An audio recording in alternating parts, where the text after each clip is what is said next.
నమస్కారం, వార్తలకు స్వాగతం. ముందుగా ముఖ్యాంశాలు. Deputy CM Pawan Kalyan press meet, పలు అంశాలపై వివరణ.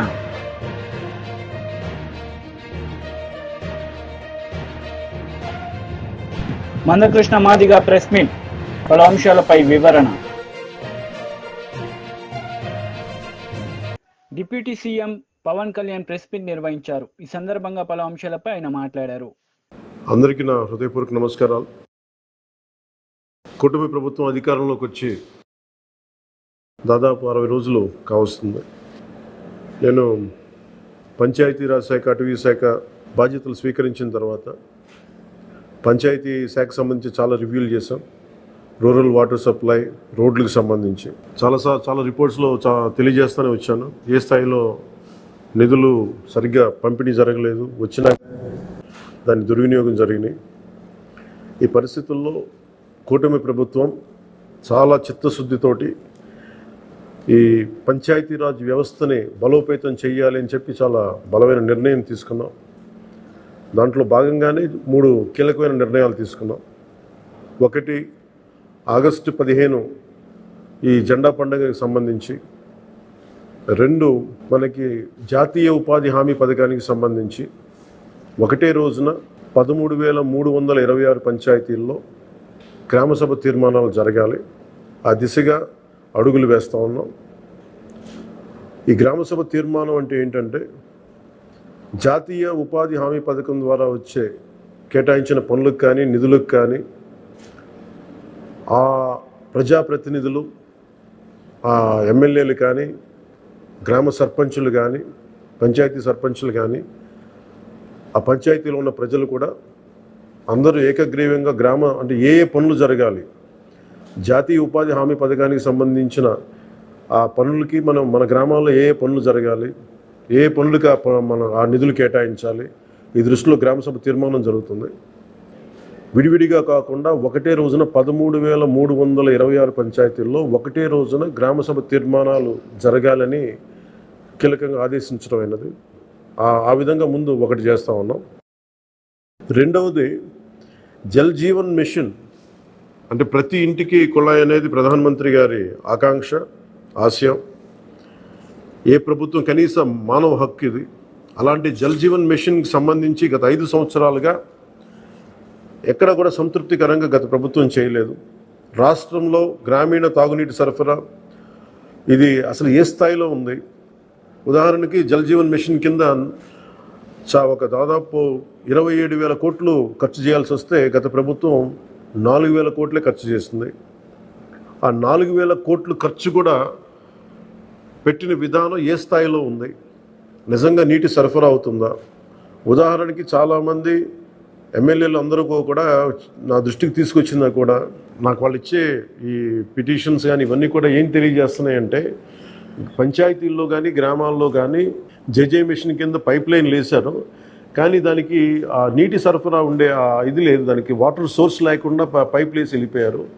అంటే దీని వెనక ఏమనిపించిందో, నిజంగా ఏదైనా వీళ్ళు డబ్బులు చేసుకోవడానికి పైప్ లైన్ వేసి వదిలేశారన్నది ఆలోచన వచ్చి దాని మీద ఏం ఆదేశించాం పంచాయతీరాజ్ శాఖ ఉన్నతాధికారులందరినీ ఏంటంటే, అసలు రాష్ట్రంలో గ్రామీణ తాగునీటి సరఫరా పరిస్థితి ఎలా ఉంది, ఎన్ని గ్రామాలకి పైప్ లైన్స్ బాగున్నాయి, నీటి సరఫరా స్థాయి ఎలా ఉంది, రోజుకి ఎన్ని లీటర్లు నీళ్ళు వస్తున్నాయి, అలాగే ప్రస్తుత పరిస్థితి తెలుసుకోవడానికి దాదాపు ఒక 12 అంశాల మీద మేము సర్వే చేయమని ఆదేశించాం.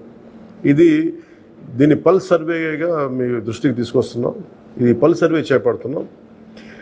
దీంట్లో వచ్చిన డేటా ఆధారంగా జల్ జీవన్ మిషన్ని కూటమి ప్రభుత్వ ఆధ్వర్యంలో అత్యంత పకడ్బందీగా ప్రణాళిక రచన చేయడానికి ఈ సర్వే నిర్వహిస్తున్నాం.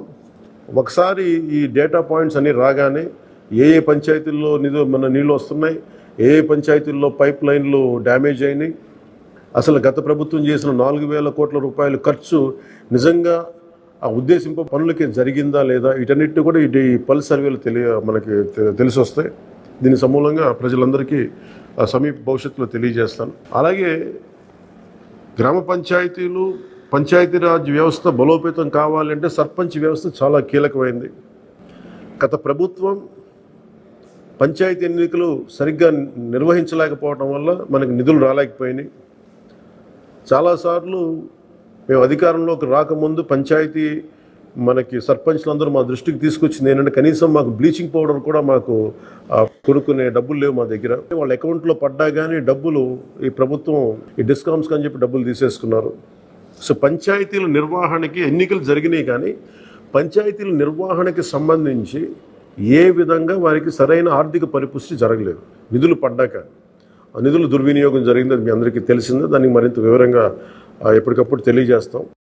సో ముఖ్యంగా పంచాయతీరాజ్ వ్యవస్థని సర్పంచ్ వ్యవస్థని బలోపేతం చేయాలన్నదే మా మందకృష్ణ మాదిగా ప్రెస్ మీట్ నిర్వహించారు. ఈ సందర్భంగా పలు అంశాలపై ఆయన వివరణ ఇచ్చారు. పుట్టిన మహారాష్ట్ర గడ్డ నుంచే వచ్చాడు.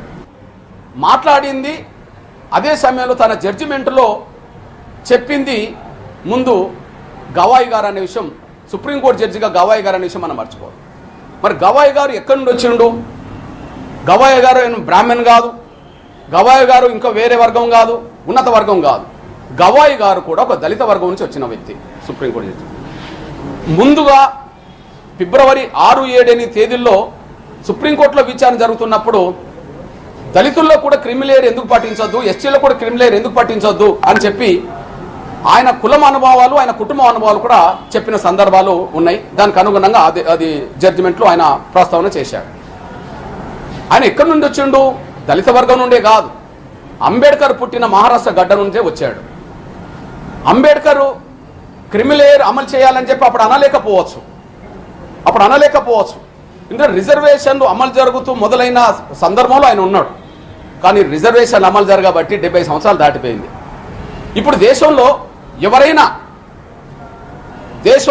దళిత గిరిజన వర్గాల పరిస్థితి 100% అంబేద్కర్ రిజర్వేషన్ అమలు చేసిన రోజుల లాగానే ఇప్పటికీ ఉన్నాయని చెప్పి ఎవరన్నా అనడానికి సిద్ధంగా ఉన్నారా? అట్లా అనడానికి సిద్ధంగా ఉండడానికి అవకాశం లేదు. మేము స్పష్టంగా చెప్తున్నాం, దళిత వర్గాల్లో 100కి 2, 3, 4, 5 సంపన్న వర్గంగా తయారైన మాట వాస్తవమే. దళిత వర్గాల్లో 100కి 1, 2, 3, 4 సంపన్న వర్గంగా తయారైన మాట వాస్తవమే. ఇప్పుడు ఆ దళితుల్లోనే సంపన్న వర్గాలకు సంబంధించిన కుటుంబాలకు, ఆ దళిత గిరిజన వర్గాల్లోనే అత్యంత పేద కుటుంబాలకు మధ్యలో రిజర్వేషన్లు అమలు చేసుకునే విషయం వచ్చినప్పుడు, రిజర్వేషన్లు పొందే విషయం వచ్చినప్పుడు ఎవరైతే దశాబ్దాల కాలంగా రిజర్వేషన్ల ఫలాలు పొందుతూ రాజకీయంగా ఉద్యోగపరంగా ఎవరైతే తిష్ట వేశారో వాళ్ళ కుటుంబాలకు మాత్రమే మేలు జరగడానికి అవకాశం ఉన్నది.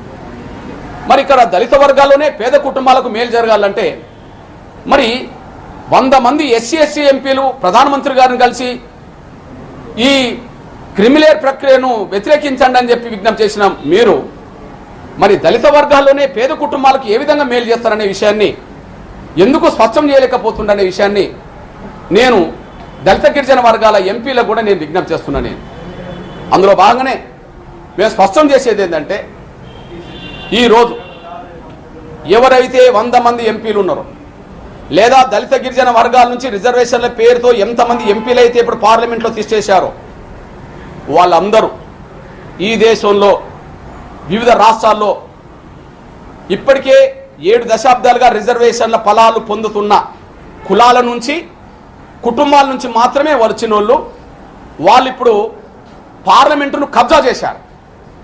ఎస్సీ వర్గాల నుంచి దేశంలో ఏ రాష్ట్రంలో రిజర్వేషన్ల ఫలాలు ఎక్కువ పొందుతున్నారో, ఎక్కువ లబ్ధిదారులు ఉన్నారో ఆ కులాల నుంచే కొన్ని కుటుంబాలు పార్లమెంట్లో తీసేసినాయి. ఇప్పుడు అక్కడ ఎల్లకాలం రిజర్వేషన్ల ఫలాలు మా కుటుంబాలకి అందాలనే ఎదిగిన కులాలకు సంబంధించిన వాళ్ళే క్రిమిలేయర్ గురించి వ్యతిరేకిస్తూ మాట్లాడుతున్నారు. కానీ మరి దళిత గిరిజన వర్గాల్లో పేద కుటుంబాలకు మేలు చేసే సూచనలు కూడా వాళ్ళు చేయలేకపోతుండనే విషయం మేము స్పష్టం చేస్తున్నాం. ఉదాహరణకు నేను ఒక 4 కుటుంబాల గురించి మాట్లాడతాను. దయచేసి దేశంలో చర్చ జరగాలి. 4 కుటుంబాల గురించి మాట్లాడతాం. ఇప్పుడు ఉదాహరణకు తెలంగాణలో పెద్దపల్లి పార్లమెంట్ ఎస్సీ నియోజకవర్గం నుంచి ఇప్పుడు గెలిచింది గడ్డం వంశీ. వాళ్ళ తాత 4 దశాబ్దాలు 5 దశాబ్దాల క్రితమే వెంకటస్వామి గారు కూడా గెలిచాడు. గెలుచుకుంటూ కేంద్ర స్థాయికి దాకా వచ్చేసాడు. అదే సమయంలో ఇప్పుడు గడ్డం వంశీ గారి తండ్రి కూడా ఎంపీగా గెలిచాడు. ఇప్పుడు తాతల కాలం నుంచి పెద్దపల్లి తండ్రుల కాలం నుంచి మనమల కాలం కాడికి వాళ్ళ చేతిలో ఉన్నది. ఇప్పుడు వాళ్ళను పేదలుగా చూస్తామా? వాళ్ళు ఉన్నత వర్గాల్లో సంపన్న వర్గాలు ఎట్లయితే ఎదిగిందంటున్నామో దళిత వర్గాల్లో సంపన్న కుటుంబంగా వెంకటస్వామి కుటుంబం ఎదగలేదని చెప్పగలుగుతామా? తాత, తండ్రి, తను అంటే 3-4 తరాలకు సంబంధించిన వాళ్ళ చేతిలోనే ఒక నియోజకవర్గం ఉంటే పోనీ అదే మాలల నుంచి పేద కుటుంబం రావడానికి అవకాశం ఉన్నదా? మాదిగల నుంచి వాళ్ళను ఎదుర్కొనే శక్తి ఉంటుందా? ఉండడానికి అవకాశం లేదు. నేనంటున్నా అది సంపన్న వర్గమా కాదా? క్రిమిలేర్ వద్ద అంటుండ్రు. మరి మీరు సంపన్న వర్గమే కదా, మరి సంపన్న వర్గం చేతిలోనే మొత్తం రిజర్వేషన్ల ఫలాలు పొందేదానికి మాత్రమే లైసెన్సా? టీడీపీ లీడర్ మీడియా సమావేశం నిర్వహించారు. ఈ సందర్భంగా పలు అంశాలపై ఆయన మాట్లాడారు. అదేవిధంగా ఏదైతే ఈ పెద్దిరెడ్డి గారి పిఏ ఉన్నాడో శశిధర్, ఆయన నెంబర్ 1 అయితే నెంబర్ 2 ఈ ఎమ్మెల్యే కైలా అనిల్ కుమార్ గారిని కూడా నేను తెలియజేస్తున్నా. మాజీ ఎమ్మెల్యే అయ్యప్ప సొసైటీ హైదరాబాద్లోని అయ్యప్ప సొసైటీ ఈ కైలా అనిల్ కుమార్ గారి అపార్ట్మెంట్. అక్కడ ఈ శశిధర్ ఒక తాళం పెట్టుకునే అపార్ట్మెంట్లో 2వ తాళం ఈ అనిల్ కుమార్ గారి చేతిలో.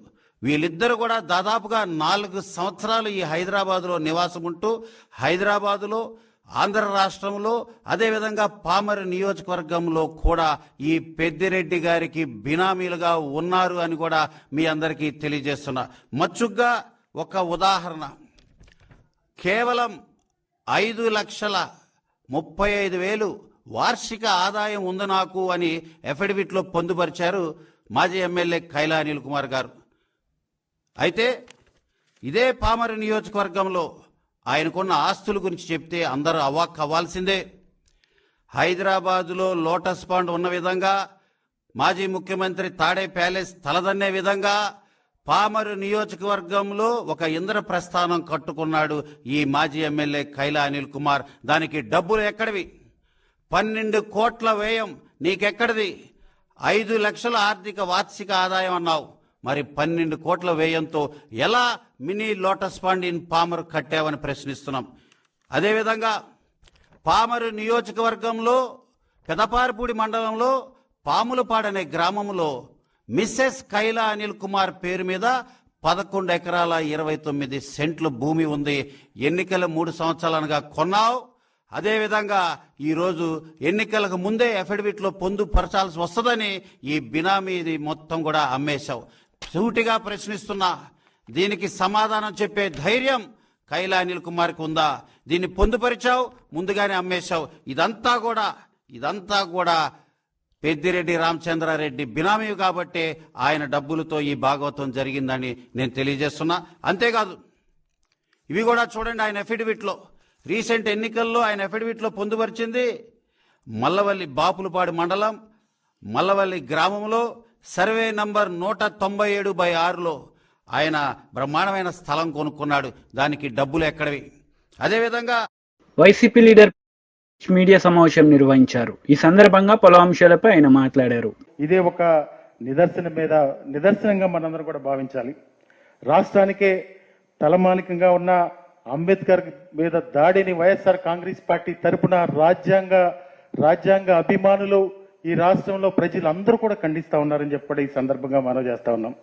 ఈ రోజు కూడా చంద్రబాబు నాయుడు గారికి డాక్టర్ బిఆర్ అంబేద్కర్ గారి మీద కానీ, డాక్టర్ బిఆర్ అంబేద్కర్ గారి భావజాలం మీద కానీ ఏ రోజు కూడా ఆయనకి ప్రేమున్న పరిస్థితులు ఉంటే, ఈ దాడి ఒకవేళ దుండగ ద్వారానే జరిగితే వెంటనే కూడా ఈ పార్టీకి చర్యలు తీసుకుని వాళ్ళని శిక్షించే విధంగా చేసేవాళ్ళు. కానీ ఇది చూస్తా ఉంటే ఈ దాడంతా కూడా ఈ రాష్ట్ర ప్రభుత్వం వెనుకుండే జరిగిందని చెప్పి కూడా ఈ సందర్భంగా తెలియజేసుకుంటా ఉన్నాను. అదేవిధంగా స్వరాజ్య మైదానంలో మొదటి నుంచి కూడా చంద్రబాబు నాయుడు గారికి అక్కడ అంబేద్కర్ గారి విగ్రహం పెట్టడానికి ఇష్టం లేదు. ఆయన ముఖ్యమంత్రిగా ఉన్నప్పుడు 5 సంవత్సరాలు రాజధానిలో డాక్టర్ బిఆర్ అంబేద్కర్ గారి విగ్రహాన్ని పెడతానని చెప్పారు. 5 సంవత్సరాలు కూడా మరిపించారు. 5 సంవత్సరాలు మరిపించిన తర్వాత మళ్ళీ ఎన్నికలకు వెళ్ళినప్పుడు ప్రజలు తిరస్కరించారు. తర్వాత జగన్మోహన్ రెడ్డి గారు వచ్చిన తర్వాత అత్యంత ప్రతిష్టాత్మకంగా స్వరాజ్ మైదానంలో 400 కోట్ల రూపాయలు ఖర్చు పెట్టి 400 కోట్ల రూపాయలు ఖర్చు పెట్టి అక్కడ విగ్రహాన్ని ఏర్పాటు చేస్తే ఆయనకి ఏంటంటే అంతకుముందు దీని అంతటికీ ఒక కారణం ఉంది. ఆయన ఈ స్వరాజ్ మైదానాన్ని ఎవరికో ఒక సంస్థకు కట్టబెట్టి ఆయన దాని లబ్ధి పొందాలని చెప్పి ఆ రోజు ప్రయత్నం చేసినటువంటి పరిస్థితులు ఈ రాష్ట్ర ప్రజలందరికీ కూడా తెలుసు. అప్పుడు మేధావులందరూ కూడా ఉద్యమం చేశారు. అక్కడ ప్రైవేట్ కంపెనీకి ఇవ్వొద్దని చెప్పి ఆ రోజు ఉద్యమాలు చేస్తే మీరు వెనక్కి వచ్చిన మాట వాస్తవం కాదా చంద్రబాబు నాయుడు గారు అని చెప్పి నేను ఈ సందర్భంగా మిమ్మల్ని మీ ద్వారా అడుగుతా ఉన్నా. నిజంగా డాక్టర్ బిఆర్ అంబేద్కర్ గారు ప్రపంచం అంతా కూడా ప్రపంచ మేధావి, ఎక్కడికి వెళ్ళినా కానీ ఈ భారతదేశంలో డాక్టర్ బిఆర్ అంబేద్కర్ గారు పుట్టారని చాలా గర్వంగా ఫీల్ అయ్యి ఏ దేశం వెళ్ళినా అక్కడికి చాలా గర్వంగా చెప్పుకునేటటువంటి డాక్టర్ బిఆర్ అంబేద్కర్ గారికి ఈ రాష్ట్రంలో రక్షణ లేకపోవడం, ఆయన స్మృతివనానికి కనీసం రక్షణ లేకపోవడం చాలా దారుణమైన విషయం అని చెప్పి ఈ సందర్భంగా గుర్తు చేస్తా ఉన్నాం. కనీసం చంద్రబాబు నాయుడు గారు 14 ముఖ్యమంత్రిగా ఉన్నప్పుడు ఏ రోజైనా డాక్టర్ బిఆర్ అంబేద్కర్ గారి స్మృతివనం కానీ డాక్టర్ బిఆర్ అంబేద్కర్ గారి పేరు గుర్తు ఉండిపోయే విధంగా ఈ రాష్ట్రంలో ఎప్పుడన్నా కానీ ఏదైనా ఒక కార్యక్రమం చేశారని చెప్పి నేను మీ ద్వారా అడుగుతా ఉన్నాం. నిజంగా చంద్రబాబు నాయుడు గారు రోజు ఆ రోడ్డు అంటే తిరుగుతూ ఉంటారు.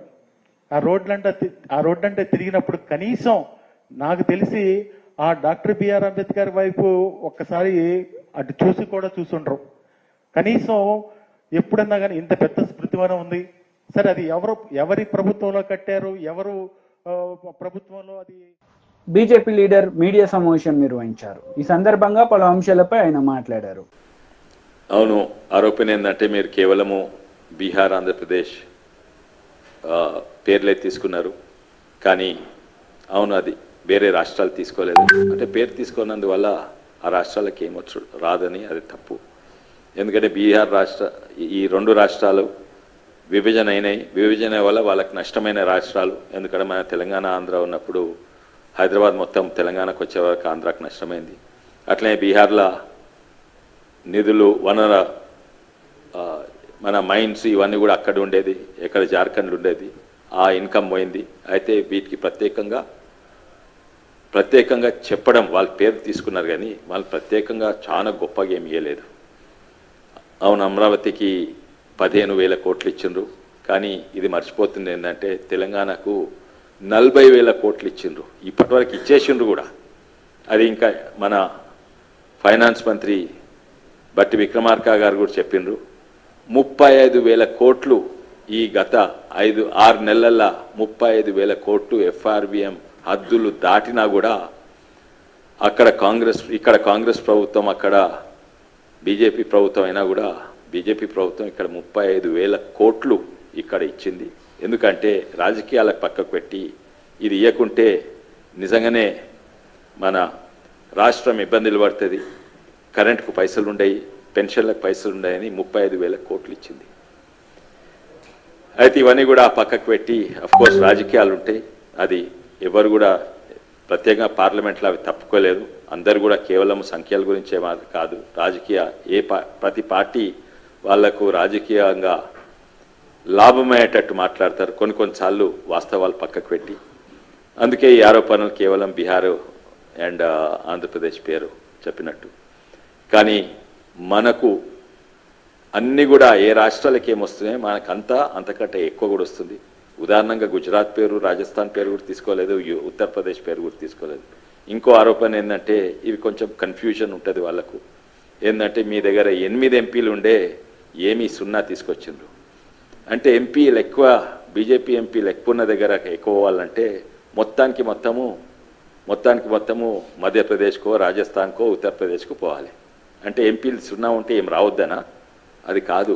ఎంపీలకు ఎంత సంఖ్య ఉన్నలు, మళ్ళీ నిధులకు ఏమి సంబంధం ఉండదు. దేనికి సంబంధం ఉంటుంది? ఏ రాష్ట్రానికి ఏమి అవసరాలు ఉన్నాయో ఆ సంబంధము. అదే దృష్టిలో పెట్టుకొని రాజకీయాలు పక్కకు పెట్టి నిజంగానే బడ్జెట్ను ప్రవేశపెట్టిన గొప్పతనం మన బీజేపీ ప్రభుత్వంకు ఉన్నది. గుజరాత్, రాజస్థాన్, మధ్యప్రదేశ్కి ఏమొస్తున్నాయి అవన్నీ కూడా వస్తున్నాయి, ఇంకా ఎక్కువనే వస్తున్నాయి. ఇక్కడ రీజనల్ రింగ్ రోడ్ గురించి చెప్పలేదు బడ్జెట్లో, కానీ 25,000 కోట్ల రీజనల్ రింగ్ రోడ్ చేస్తుంది కదా. ప్రత్యేకంగా చెప్పని అవసరం లేదు, ఎవరు కూడా చెప్పలేదు, జవహర్లాల్ నెహ్రూ కూడా చెప్పలేదు. ఇంకోటి అంటారు బడ్జెట్లో మీరు పిల్లల గురించి ఆలోచన లేదు, పసిపిల్లలకి ఏం చేయలేదు, ఒక చిల్డ్రన్ అనే పదం కూడా వాడలేదు. అవును, అన్ని బడ్జెట్ స్పీచ్ ఓ గంటన్నర ఉంటుంది, అన్ని వివరాలు చెప్పలేము. బీఆర్ఎస్ లీడర్ మీడియా సమావేశం నిర్వహించారు. ఈ సందర్భంగా పలు అంశాలపై ఆయన మాట్లాడారు. లేదా అసలు నా హుజరాబాద్ నియోజకవర్గంలో 100 బెడెడ్ హాస్పిటల్ ఉంటుంది, అద్భుతంగా నడుస్తుంది. మా కేసీఆర్ గారి ప్రభుత్వం ఉన్నప్పుడు, మా ప్రభుత్వం ఉన్నప్పుడు మేము నెలకి 200 డెలివరీలు చేసేది. హుజరాబాద్లో 200 ఫ్రీ డెలివరీ చేసి కేసీఆర్ కిట్ ఇచ్చి, ఇలా మగబిడ్డ పుడితే 12,000, ఆడబిడ్డ పుడితే 13,000 ఇచ్చి ఆ తల్లి బిడ్డల్ని ఇద్దరిని క్షేమంగా ఇంటికాడ దింపి వచ్చేది కేసీఆర్ గారి ప్రభుత్వం ఉన్నప్పుడు.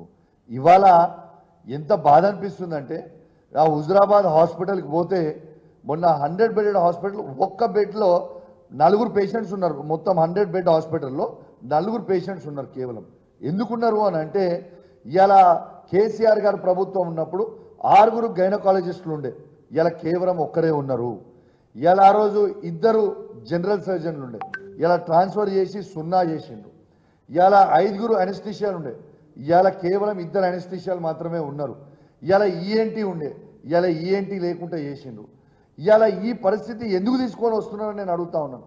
నా హుజరాబాద్ నియోజకవర్గంలో ప్రజలు చాలా ఇబ్బంది పడతా ఉన్నారు. దయచేసి అర్థం చేసుకోండి.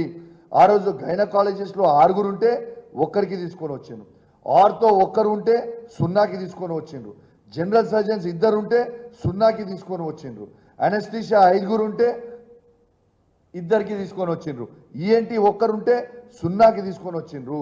మరి పేషెంట్స్ ఎట్లా రావాలని నేను అడుగుతా ఉన్నాను. అదేవిధంగా మా జమ్మికుంట హాస్పిటల్లో కూడా 70 నుంచి 100 డెలివరీలు ఫ్రీగా చేసేది. ఇలా డెలివరీలు ఫ్రీగా చేసేది. ఇలా జమ్మికుంట హాస్పిటల్లో కూడా గైనకాలజిస్ట్ని తీసేస్తే ఇలా మొత్తం క్లోజ్ అయింది, 0కి వచ్చింది. చాలా బాధ అనిపిస్తూ ఉంది. దయచేసి ప్రభుత్వానికి నా హుజరాబాద్ నియోజకవర్గ ప్రజల పక్షాన మీకు దండం పెట్టి చెప్తున్నాయా, దయచేసి నా మీద కోపం ఉన్నా, కేసీఆర్ గారి మీద కోపం ఉన్నా, కేటీఆర్ గారి మీద కోపం ఉన్నా, హరీష్ రావు గారి మీద కోపం ఉన్నా మా మీద తీర్చుకోండి తప్పితే మా ప్రజల మీద తీసుకోకుండా మీ దండం పెట్టి చెప్తున్నాం. ఇలా ఒక్క డెలివరీ చేయాలంటే ప్రైవేట్ హాస్పిటల్లో 30,000 నుంచి ₹1,00,000 వరకు తీసుకుంటున్నాడు. పేదోడు ఏడు నుంచి పెట్టుకుంటాడు. ఇలా అదే విధంగా ఇలా గవర్నమెంట్ హాస్పిటల్ అయితే ఫ్రీగా డెలివరీ అవుతుంది. కేసీఆర్ గారి ఉన్నప్పుడు ఫ్రీగా డెలివరీ చేసేది. మీకు కేసీఆర్ గారి పేరు ఇష్టం లేకపోతే కేసీఆర్ గారి పేరు పెట్టుకోకండి. టీడీపీ లీడర్ మీడియా సమావేశం నిర్వహించారు. ఈ సందర్భంగా పలు అంశాలపై ఆయన మాట్లాడారు. ఉన్న డాక్టర్ బాబాసాహెబ్ అంబేద్కర్ విగ్రహం మీద నారా చంద్రబాబు నాయుడు గారు మరియు నారా లోకేష్ గారు సుత్తులు పట్టుకుని వెళ్ళి ఆ విగ్రహాన్ని పగలగొట్టడానికి ప్రయత్నించారని చెప్పి విపరీతంగా దాన్ని 1కి 100, 100కి 1000 మందితో ప్రచారం చేస్తున్నాడు. కనీసం ఈ రాష్ట్రంలో ఉన్న ప్రజలు జ్ఞానవంతులు అనుకుంటాడా లేకపోతే మరీ తెంగరపప్పలు అనుకుంటాడా నాకైతే అర్థం కావట్లేదు. జగన్మోహన్ రెడ్డి 2019 ముందు ఇలాంటి కొన్ని ప్రచారాలు చేశారండి.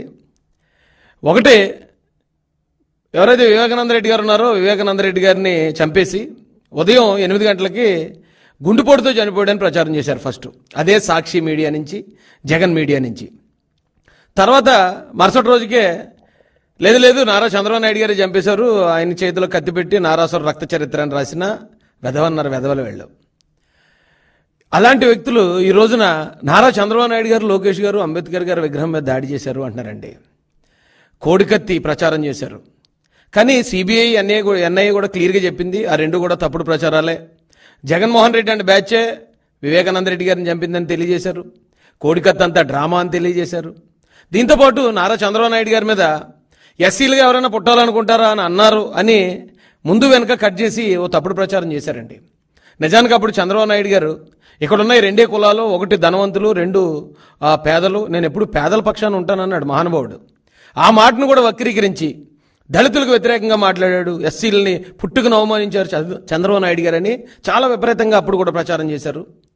దాంతోపాటే మొన్న నారా లోకేష్ గారు దళితులకి జగన్మోహన్ రెడ్డి పీకిందేం లేదు పొడిసిందేం లేదని అంటే ఆ మాటను ముందు వెనక కట్ చేసి దళితులు పీకిందేం లేదు పొడిసిందేం లేదన్నారు నారా లోకేష్ గారని తప్పుడు ప్రచారం చేసిన తప్పుడు ఎదవలండి. వీళ్ళు నిజంగా మనుషులు పుట్టారా అబద్ధాలకు పుట్టారో నాకైతే అర్థం కావట్లేదు. కానీ ఇలాంటి తప్పుడు ప్రచారాలు చేసిన ఇదే వెధవలు ఈ రోజున డాక్టర్ బాబాసాహెబ్ అంబేద్కర్ విగ్రహం మీద నారా చంద్రబాబు నాయుడు గారు లోకేష్ గారు దాడి చేశారని చెప్తున్నారండి. నేను ఆ స్టాట్యూని సందర్శించి వచ్చాను. అక్కడ చూస్తే బాబాసాహెబ్ అంబేద్కర్ గారి విగ్రహం 125 అడుగులు ఉన్నా సరే ఆ విగ్రహాన్ని డామినేట్ చేస్తూ ఇంతంత తాటిగా ఎంత అక్షరాలతో వైఎస్ జగన్మోహన్ రెడ్డి అని పెద్ద పెద్ద అక్షరాలతో పేరు రాసుకున్నాడండి. ఇతను పేరు రాసుకుంటే ఎవడికో నచ్చలేదు. ఎందుకు నచ్చలేదు అంటే దానికి కూడా కొన్ని కారణాలు ఉంటాయండి. ఇప్పుడు జగన్మోహన్ రెడ్డి అధికారంలోకి వచ్చిన వెంటనే అంబేద్కర్ గారి పేరు విదేశీ విద్యకు తీసేసి జగన్ పేరు పెట్టుకున్నాడు. అలాగే హెల్త్ యూనివర్సిటీకి ఎన్టీఆర్ గారి పేరు తీసేసి వైఎస్ రాజశేఖర రెడ్డి పేరు పెట్టుకున్నాడు. అయితే ఎవడో అమాయకుడు ఒకవేళ గవర్నమెంట్ మారితే ఇలా పేరు తీసేయలేమో, జగన్మోహన్ రెడ్డి పేరు కూడా తీసేసి ఇక్కడ చంద్రబాబు నాయుడు గారి పేరు ఎట్టాలేమో, ఒకవేళ జగన్మోహన్ రెడ్డి మర్చిపోయారేమో ఈ గవర్నమెంట్ అని చెప్పి ఎవడో పీకి పారేసి ఉంటాడు. అది ఎవరైతే పీకేశారో తెలుగుదేశం పార్టీ నుంచి మేము ఖండిస్తున్నాం. అలాంటి దాన్ని కూడా ఖచ్చితంగా వారి మీద కూడా పార్టీ చర్యలు తీసుకుంటుంది. తెలుగుదేశం పార్టీ అధికార ప్రతినిధిగా నేను ఖండించినా ఒక దళితుడిగా నేను చాలా ఆనందపడ్డానండి అతను చేసిన పనికి. ఎందుకంటే జగన్మోహన్ రెడ్డి పేరు అంబేద్కర్ గారి కాళ్ళ దగ్గర ఉండటానికి కూడా అతనికి అర్హత లేదండి. ఎందుకంటే జగన్మోహన్ రెడ్డి అనే వ్యక్తి వ్యభిచారులకు నాయకుడు. ఎందుకు ఈ మాట అన్నానంటే ఈ రోజున దువ్వాడ శ్రీనివాస్ స్టోరీ జరుగుతుందండి. దువ్వాడ శ్రీనివాస్కి నేను గర్ల్ ఫ్రెండ్ అంటూ వచ్చింది ఒక ఆమె డైరెక్ట్గా చెప్తుంది, మేము అడల్టరీ చేస్తున్నాం, మేము వ్యభిచారం చేస్తున్నాం, నేను దువ్వాడ శ్రీనివాస్ అని డైరెక్ట్ చెప్తుంది. వైసీపీ లీడర్ అట ఆమె. అలాగే ఎవరైతే అంబటి రాంబాబు పెళ్ళయి వేరే ఆమెతో తప్పుడు మాటలు వార్తలు ముగించే ముందు ముఖ్యాంశాలు మరోసారి. Deputy CM Pawan Kalyan press meet, పలు అంశాలపై వివరణ.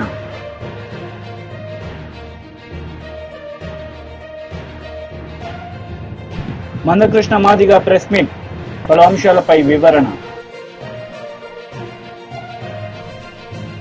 ఈ వార్తలు ఇంతటితో సమాప్తం. తిరిగి ప్రసారమయ్యే వార్తల్లో మళ్ళీ కలుద్దాం.